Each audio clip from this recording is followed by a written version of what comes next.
Hey friends, quick video here to talk about this full moon on the summer solstice. What a beautiful synchronistic cosmic event. So summer solstice in the northern hemisphere, of course, the earth tilted on its axis is leaning towards the sun, the closest it'll be in its whole orbit around the sun. And so we've got the longest day of the year, the shortest night.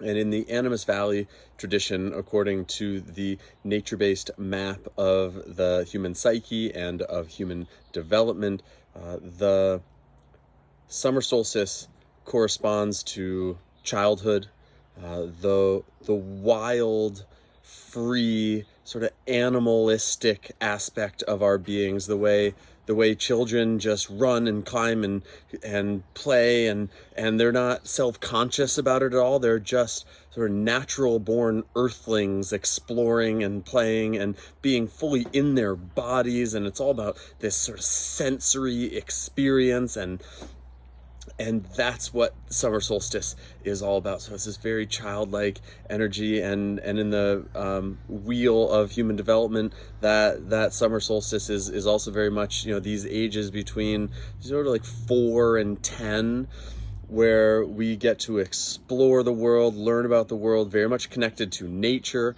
animals. What do kids love?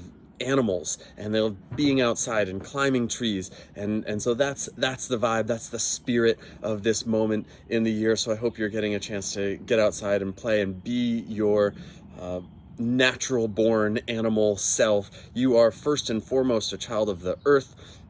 You are an earthling, and so get out and play and get your feet in the mud or in the water, and climb a tree and have fun, celebrate how beautiful this planet is and can be if we let it.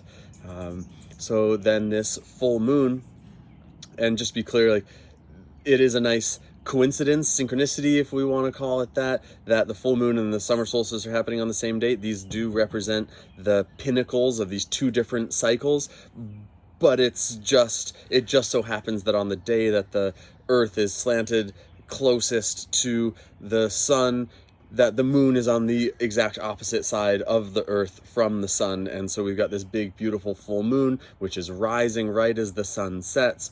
So the sun right now is in sidereal Gemini, and the moon is in Mula Nakshatra. And this is right on the cusp. It's the first 13 degrees of Sagittarius. And so one of the interesting things about this area of the sky is that the cusp between Scorpio and Sagittarius, when we, from our perspective on Earth, look into that area of the sky, we're looking towards the center of the galaxy. The big black hole that's at the center of the Milky Way is located through Scorpio and Sagittarius. And so that nakshatra, Mula, this 13-degree portion of the sky, that Sanskrit word Mula means root. And it is indeed the root of the energy in our area of the solar system. Everything, our solar system is orbiting somewhere on the outer rings of the Milky Way, and so that is the center of our area of the universe. So this is a tumultuous zone of the zodiac.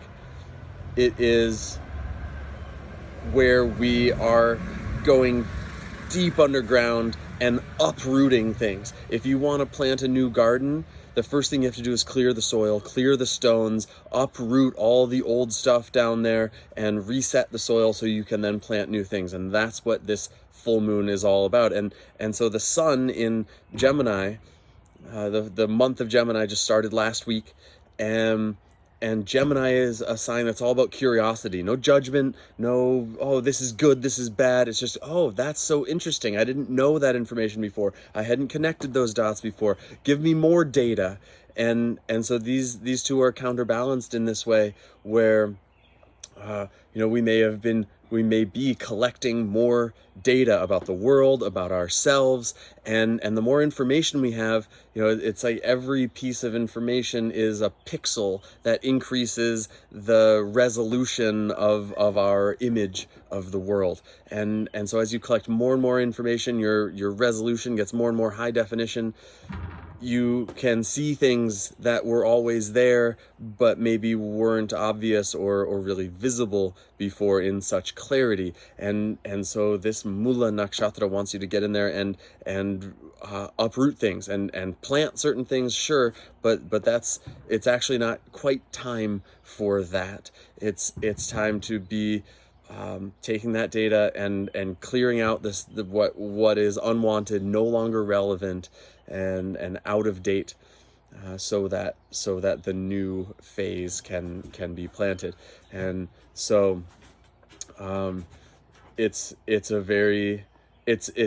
so talking about childhood, that's a great place to go to look for more data points, and so to go walk in the woods as your 6-year-old self and move through the world just with that spontaneity, or whoever you were at 6 or 8 or whatever age comes up for you, and experiment with that and notice what comes up, and maybe reconnect with the innocence of that age.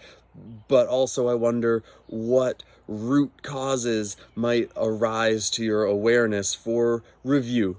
Again, sometimes you're digging up the garden and you find treasures, or there's a bunch of good compost and healthy worms in there. Beautiful, but get to the root of it, and you may find there's some stones and some old stumps that you want to process and clear away. So I think that's about what I came to say. Let me know if any of that lands, if any of that is making sense to you, and I hope you have a beautiful summer solstice season, and I'll see you soon.